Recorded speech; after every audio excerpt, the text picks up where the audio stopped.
મિત્રો, આ શ્રીનાથજી બાવાનું જે દેદીપ્યમાન દર્શન છે,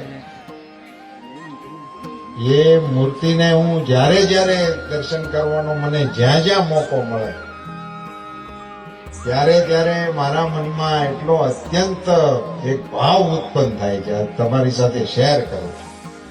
આ ભગવાનનો જે હાથ આમ ઊંચો છે ને, એ આ કલિકાળમાં કોઈ માને ન માને એ એમને મુબારક, પણ એ શ્રીનાથજી બાવાએ કોર્ટની અંદર ઊંચો હાથ કરીને મૂર્તિએ હાથ કરેલો છે, એનું આ દર્શન.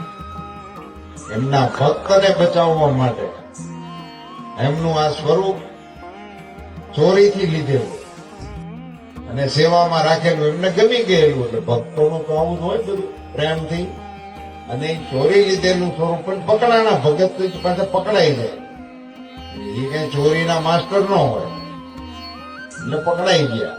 અને એ મૂર્તિ સહિત, પંચનામા સહિત, હું કોર્ટ ને એ બધું અત્યારે મને એકદમ યાદ નથી, પણ એ કેસ કોર્ટમાં આવ્યો અને પંચનામામાં મૂર્તિનું જે વર્ણન હતું એ જ મૂર્તિ કોર્ટમાં રજૂ થઈ હતી.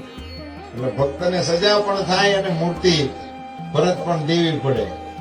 એની કોર્ટમાં જયારે એ મૂર્તિ ઉભી થઈ ત્યારે પંચનામામાંથી આ ઉપરનો હાથ છે મૂર્તિએ ઊંચો કર્યો. મૂર્તિ પંચનામા પ્રમાણે નથી, ભગત છૂટી ગયા અને મૂર્તિ ભગત પાસે રહી. આ શ્રીનાથજી બાવાનું આ દર્શન છે.